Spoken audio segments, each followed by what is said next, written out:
chaps. It's time to look at what those Jerrys are throwing at us. As you all know, World War II has entered into 1947. Strange and wild things have been happening. Tanks have taken to legs and are stalking the battlefield. Winged beasts are flying overhead. And we have the dead rising. I know, it's a bit frightening, isn't it? So, if you joined me for a recent video, you'll have seen that part of the German starter set I got had some very exciting Totenkorps, which are German soldiers that have passed away, that have been killed in action, and they've been injected or experimented on, and they have risen again to fight for their army once more. So I got 8 in this starter set, and I've had some donated by Pezzapoo. Thank you to him for those as well. Marvellous. So I decided, because I like Undead Things, as anyone who's travelled to this little pocket dimension of my channel will know, and that's a good start. 16 zombies is a good start, isn't it? It would intimidate me, but I didn't think it was enough. So I've been to the game domain and got some reinforcements. Here we are.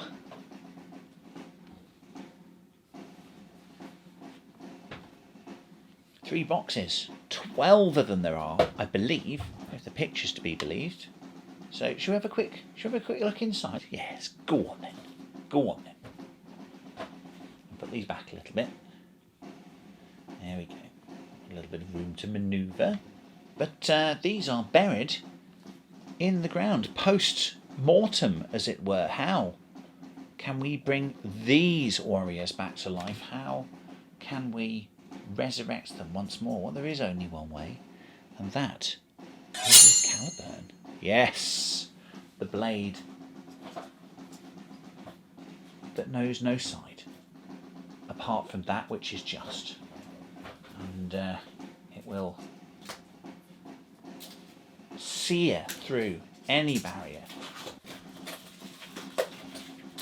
There we go. Oh, leaving us with some cellophane to deal with in an environmental and proper manner. Excellent, very good, very good. And we have the box. Let's have a look inside. Super. Ooh.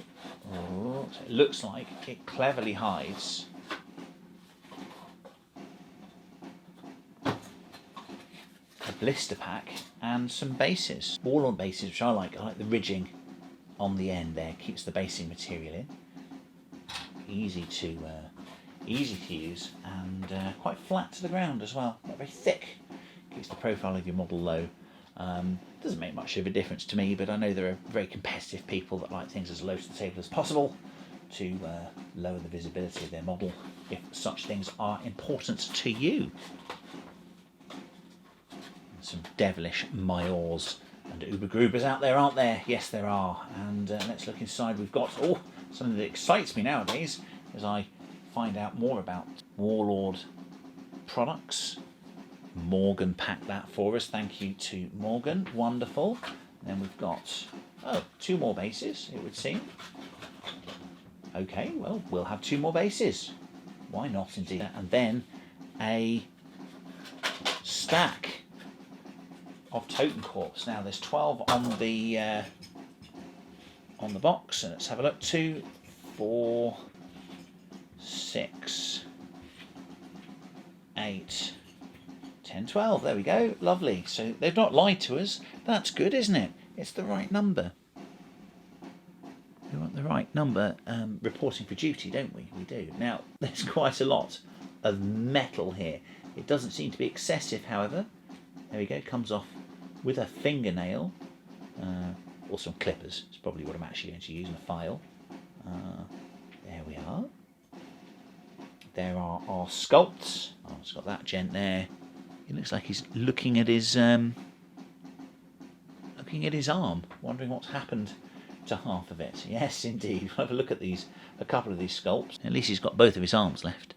He looks very annoyed, and he's screaming at something. It can't be pleasant being dead. I can only imagine. And those two look very similar. So I'm only guessing at this stage, but there's probably 6 sets of sculpts. So probably 2 of each is my guess. Not all of them will stand up at this stage. Yes, there we go. You see, there we go. So that's repeated there. Excellent. So yes, there'll be 2 of each, and there'll be 6 sculpts in all.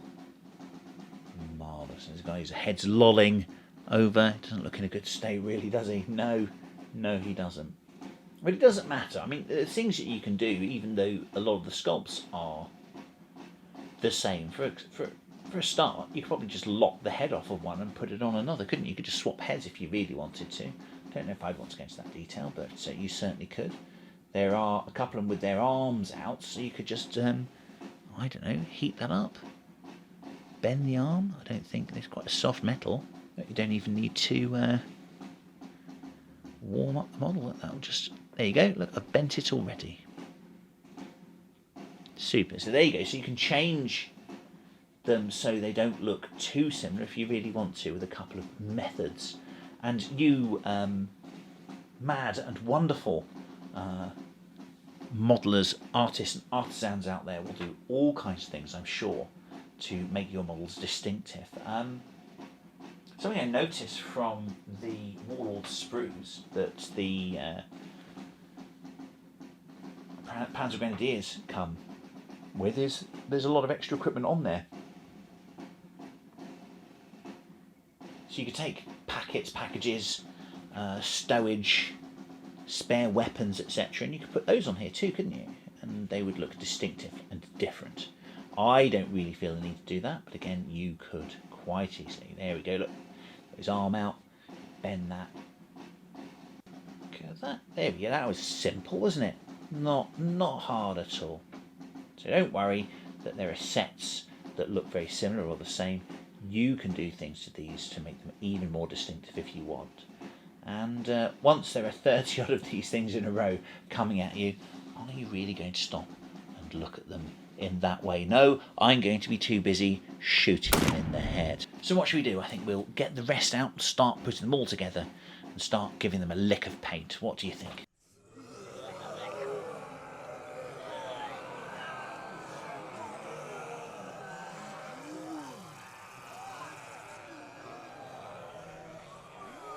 Ha ha ha! A pile of zombies.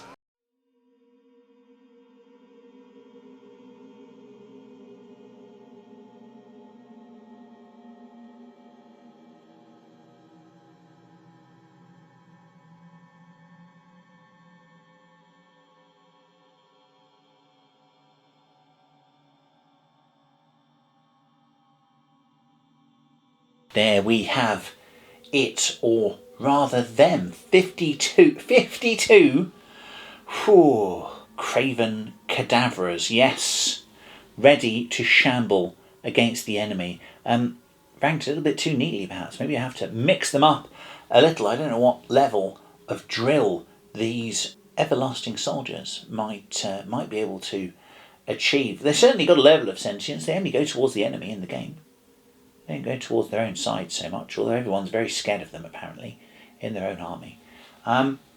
But they look great as a big group. As I said, some of them are the same as some of the other ones. I think there are 6 possibly different sculpts, but that doesn't look bad. You don't really notice when you look at them in a group, do you? So I think they look very effective. Say I've bent a couple of them here and there to make them look a bit different. Go on, let's do another one while we're here, shall we? There we go, just bent his arm a little bit. Ah, you see? I've messed up the paint job. There you go, you see, he is now slightly different. Easy, I tell you. So I am looking forward to using these a lot. Now, I've got to base them next, and I do have a little trick. I've got a thing, an Army Painter product, and it's a little box set built for basing. So I'll do that. I might make a separate video about that.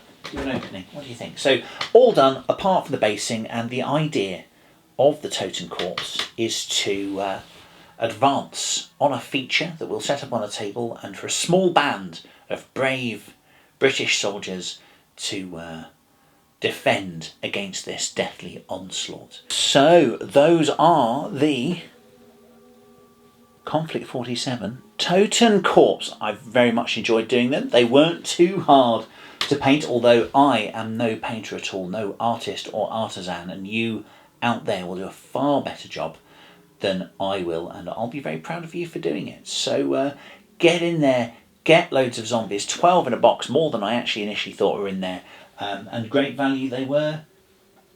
Great value they were too. So commanders, if you have to face these devilish dead warriors, then in the head there's a good chap.